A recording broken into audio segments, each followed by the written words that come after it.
Hi, my name is Sydney Olson, and I'm doing my method evaluation project on transcutaneous bilirubin measurement.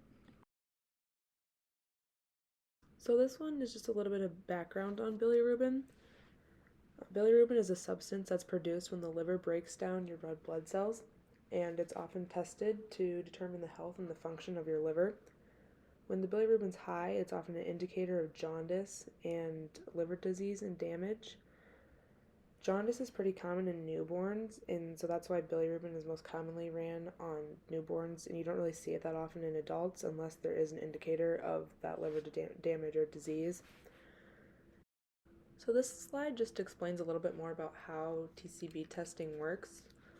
TCB test is a non-invasive test, and it uses a light meter to determine the amount of bilirubin in the blood, and this is determined through the yellowness of the skin. You can see a picture of that light meter below, and it's measured in micromoles per liter, and it's usually 3 tests taken, and it's an average of all 3 of them, and it's usually measured on the chest, or like right on the sternum, and sometimes on the forehead as well. And then below that you can see a little picture, and that just explains a little bit more about how that UV light works to determine the pigment of the skin. This slide, we're going to start diving into a little bit more statistics. There was a test ran comparing the TCB testing to a TSB or an SBR. The TSB is just a serum test, so that would be the typical blood draw to determine bilirubin. There's just a couple standard stats below, just the average weight of the babies, average age. It also includes that 283 of the 303 babies were white, and this is because since the TCB test determines the pigment of the skin, sometimes race can affect that a little bit just because different races have more pigment in their skin. And then after this test, you can see on the graph right next to those stats, it's just a little bar graph explaining the initial bilirubin levels that were determined through the TSB test. The same babies that were given the TSB test were also given a TCB test. 272 of the 303 babies tested had matching results from their TSB test.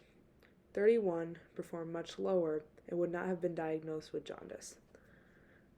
Those were the only stats given for the multiple trials, but they also gave us average sensitivity and an average specificity, which was 86% and 78%.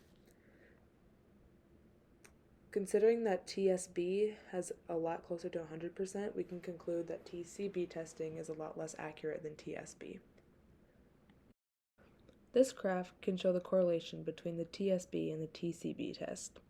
If you look at this graph, you can see that TCB measures slightly lower than the TSB, and this would result in some babies that had jaundice not being diagnosed, and that's what we discussed earlier with those 31 babies that would not have been diagnosed.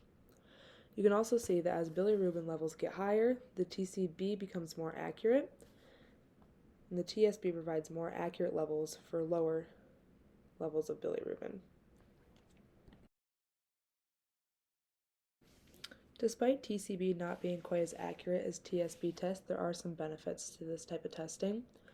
A TSB reduces a lot of blood draws because you're able to determine the bilirubin levels through the skin rather than through venipuncture. The meter also takes up little space and gives instant results rather than waiting for a blood test to be ran and for results to be entered and the patient to view. TCB testing is also a very useful tool that can be utilized outside of the lab. It can be used in places like clinics and in nurseries and even at home if you have a child that's struggling with jaundice. To conclude, TCB testing is a really good resource and it can be very beneficial in the lab, but it should definitely not replace TSB testing. Instead of replacing TSB testing, TCB should be used as a tool to determine which babies should be tested further for jaundice and which ones should not. Using this method will lower the amount of unnecessary blood draws but still accurately diagnose jaundice. And here are the references that I used. Thanks for listening.